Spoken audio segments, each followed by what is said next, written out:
Ternyata terkadang persoalan yang rumit di rumah tangga pun bisa selesai dengan senyuman. Ya.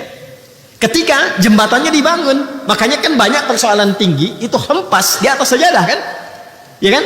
Ketika sajadah dibentangkan, lalu kemudian sujud kita ibadah, keluar air mata itu tuntas persoalan kan? Ya. Tapi tidak sedikit persoalan yang kecil menjadi membesar, karena kata Nabi itu tadi di hadis qudsi banyak mainnya. Yang ditampilkan tuh kedudukannya, ya, harta bendanya, egosentrisnya dan sebagainya. Ya, demikian dalam problem kehidupan sosial, di pekerjaan, di bisnis dan sebagainya. Jadi kalau takwanya meningkat, wa man yattaqillaha. Masih ingat teorinya dulu? Kalau ada kata man, ya, man nanti masuk dalam isim mausul, itu artinya ayat itu ditujukan untuk setiap personal hamba. Maka cara memahaminya, ini ayat untuk saya.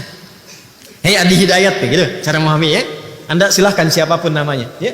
Hai Adi Hidayat, kalau takwamu engkau tingkatkan, aku berikan solusi. Yaj'al lahu makhraja, dan enggak pakai alif lam makhrajanya. Nanti saat masuk ke situ kita i'rab insyaallah. Di i'rab itu dibedah secara bahasanya.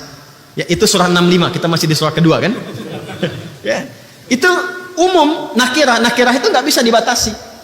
Ya, artinya di semua aspek persoalan kehidupan, kalau kita tingkatkan takwa, itu diselesaikan oleh Allah, dimudahkan. Wa yarzuqhu min haitsu la yahtasib. Bahkan segala jenis rizki itu kan bukan hanya uang, pakaian, tidak. Keturunan, ketenangan, kenyamanan itu bentuk rizki. Itu bentuk rizki. Itu diberikan oleh Allah kemudahan bahkan dari sisi yang tidak kita duga. Ya, ilmu sering saya katakan kan, Al-Baqarah di akhir ayat 282. Wattaqullaha wa yu'allimukumullah. Engkau tingkatkan takwamu kepada Allah, Allah tambahkan pengetahuan. Itu janji Allah. Karena itu orang dulu gak pernah mereka belajar sebelum mereka meningkatkan sholat. Kan selalu saya pesankan dua hal kan? Ya, adik-adik ini ya, kalau mau belajar diberikan oleh Allah tambahan pengetahuan, cepat memahami sesuatu, jaga dua hal. Sholat, Quran. Ya, ya, sholat, Quran. Orang dulu semua begitu.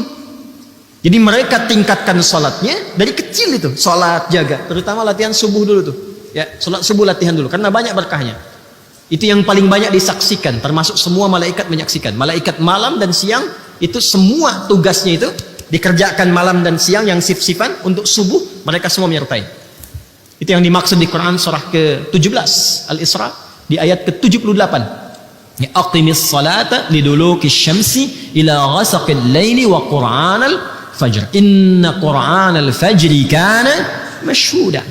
Ya. Jadi kata Nabi SAW, sungguh inna malaikatal laili wa malaikatan nahari, malaikat yang bertugas di malam dan di siang itu menyaksikan semua bacaan-bacaan yang dilakukan di waktu subuh. Karena itu orang dulu itu sebelum subuh udah siap-siap. Makanya saking berharganya waktu subuh itu, karena dimulai pergerakan berkehidupan, termasuk oksigen juga bertebaran, ya kan? Karbon dioksida diserap, ya, oksigen keluar kan? Makanya ayatnya di Quran surah ke-8 At-Takwir itu ayat 18, ya, was-subhi idza tanafas. Kalau subuh itu tiba, tanafas. Maka peredaran kehidupan itu dimulai, nafasnya dimulai, matahari mulai muncul, ya? Bunga-bunga pun sejuk, nyaman, oksigen banyak keluar.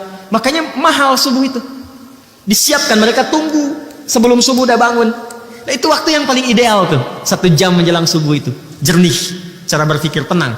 Ya, kembali ke Quran surah Al-Muzammil itu di ayat yang ke-6, inna nasyi'atal laili hiya ashaddu wata'an wa aqwamu qila. Kalau Anda bisa bangun tuh di antara sekian malam, khususnya yang mendekati kepada subuh, sepertiga malam terakhir, itu sentuhannya ke jiwa menjadi kuat dan keingatan itu dahsyat.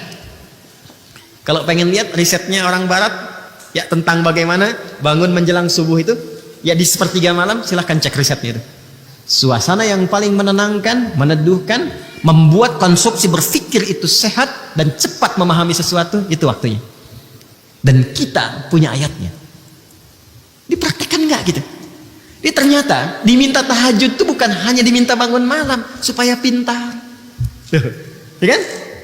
Supaya emosi stabil, supaya tenang, supaya terkoneksi tinggi dengan Allah. Puncaknya apa? Ini supaya dapat solusi. Pengetahuan bertambah.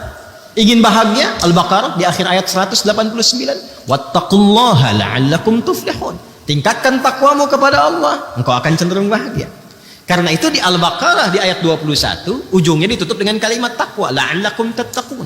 Ya ayyuhan nasu ubudu rabbakumul ladzi khalaqakum walladzina min qablikum. Tafsir ini nyambung ke yang sebelumnya yang dengan ke Az-Zariyat ayat 56. Wa ma khalaqtul jinna wal insa illa liya'budun. Bahkan jin, jangankan manusia, bahkan jin. Kemudian di ujung ditutup la'allakum tattaqun, supaya kalian mampu meningkatkan takwa. Dan kenapa ya Allah mesti meningkat takwa? Dijawab, supaya hidupmu mudah.